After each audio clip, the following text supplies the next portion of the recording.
Imagine you're standing in the middle of a walled city. There's a moat around you, ancient temples behind you, and mountains on every horizon.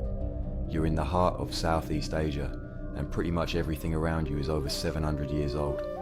I'm talking about Chiang Mai, and honestly, most people only know it as that chill city in northern Thailand with good food and cheap massages. Which is fair enough, ain't it? But the actual story of this place is even more interesting. We're talking prehistoric settlements, a forgotten kingdom, 200 years of foreign occupation, and one king who basically built an entire city from scratch in the middle of a jungle. So let's go back, way back, because to understand Chiang Mai, you need to understand the world it was born into. Before we get into it, if you're into proper deep dives like this, go ahead and hit subscribe. We drop history content every week, and it costs you nothing. Alright, let's go. The Chiang Mai Basin, this broad fertile valley carved out by the Ping River, has had people living in it for tens of thousands of years. We're talking stone tools, Bronze Age pottery, the whole lot. The archaeological record is a bit patchy, but the point is, this valley was always a good place to be. Mountains for protection, a river for water and trade, rich soil for rice. By around the 6th or 7th century CE, northern Thailand was being shaped by a culture called Dvaravati, Mon Buddhist kingdoms that pushed up from central Thailand and left behind temples, religious art, and a deep tradition of Theravada Buddhism that still defines the region today. Out of that cultural world came the kingdom of Hariphunchai, based at what is now the city of Lamphun, just south of modern Chiang Mai. Legend has it that it was founded by a queen named Shamadevi around 659 CE, though historians argue the exact details, as they do. What ain't up for debate is that this kingdom lasted for centuries and built a proper functioning Buddhist civilization in the north. Up in the hills surrounding the valley lived the Lawa people, an indigenous group who'd been there long before any of these kingdoms showed up. The forested slopes of Doi Suthep, the mountain that watches over Chiang Mai, were considered sacred Lawa land. That detail will matter later, so keep it in mind. Now here's where things get interesting. In the late 13th century, a ruler named King Mangrai was consolidating power across northern Thailand. He was the prince of a place called Ngoenyang, up near Chiang Saen in the far north, and he had ambitions, big ones. By 1292, he'd already absorbed the Mon kingdom of Hariphunchai into his growing realm, and he didn't just conquer it and leave it in ruins. He kept its Buddhist scholars, its craftsmen, its traditions. Smart fella. But he needed a capital, a real one, somewhere strategically sound, spiritually significant, and large enough to grow into an empire.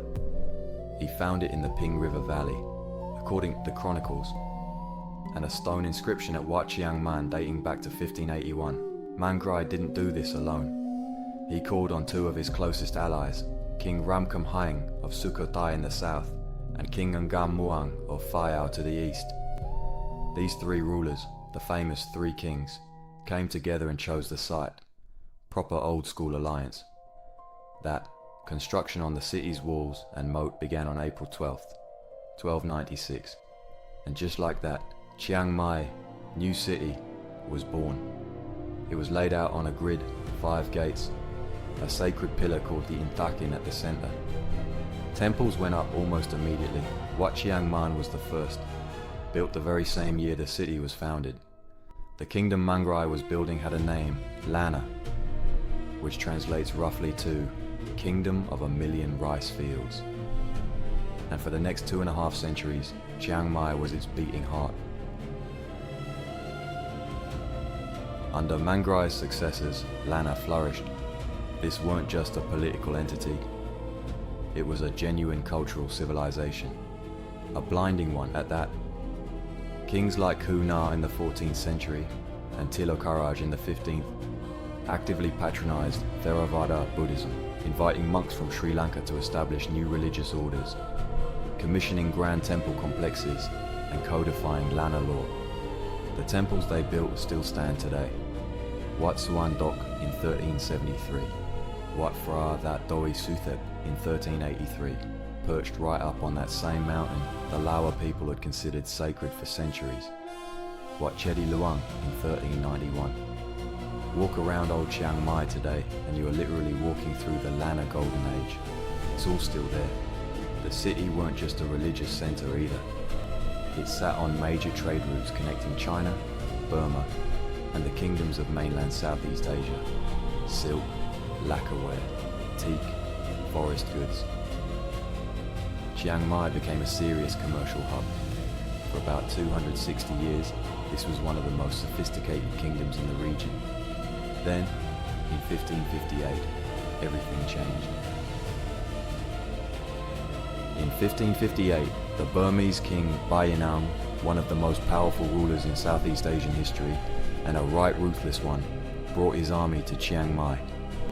The Lanna king at the time, Makuti, surrendered. Just like that, 2.5 centuries of Lanna independence was over. What followed was roughly 200 years of Burmese rule. Colonial era historians tended to describe this whole period as a straight up dark age. Heavy taxation, people doing a runner from the wars, temples abandoned, the city hollowed out. And there's truth to that. Chiang Mai's population dropped sharply. Local traditions were suppressed or ignored depending on who was governing at any given moment. More recent scholarship pushes back slightly on the full dark age framing. Some Burmese rulers did allow local practices to carry on, but the broad picture is still one of decline. By the late 1700s, Chiang Mai had been so depopulated that parts of the city were barely inhabited. 200 years under foreign rule, that ain't nothing. That's a long time for a city with this much history to carry. In 1774, Siamese King Taksin, operating out of Thonburi, his new capital, sent forces north and drove the Burmese out of Chiang Mai. Chiang Mai was free again, but it was a shell of what it had been. Enter Chao Kawila. A local ruler from Lampang, Kawila essentially took on the project of rebuilding Chiang Mai from scratch.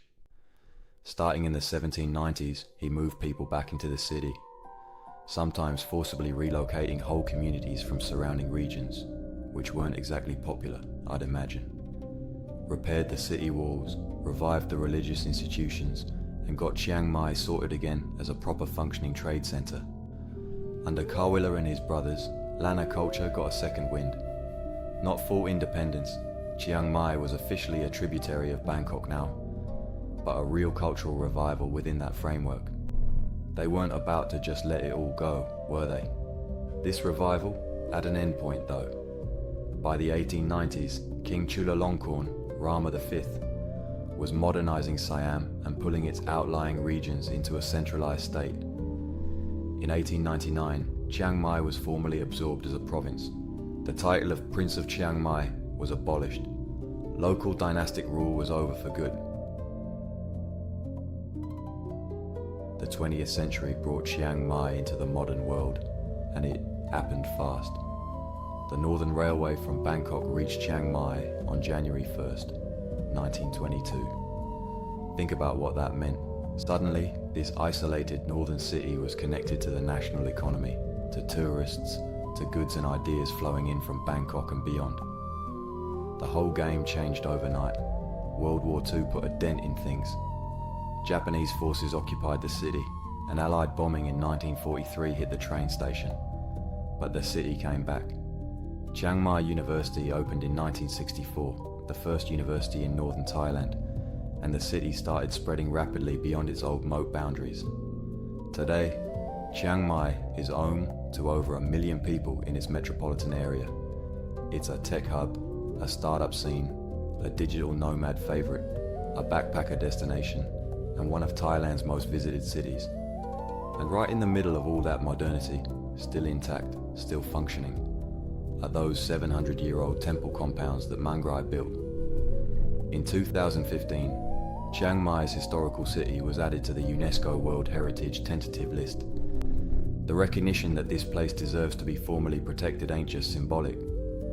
It's an acknowledgement that what survived here, through conquest and occupation and rapid modernization, is genuinely rare. Chiang Mai's story, at its core, is about not giving up. A city founded by 3 kings in a mountain valley. A kingdom that built some of the most beautiful Buddhist temples in Southeast Asia. A population that survived 2 centuries of occupation and came back to rebuild what had been nicked from them. A culture, the Lanna culture, with its own language, its own music, its own crafts, its own identity, that refused to disappear even after the political structures around it collapsed.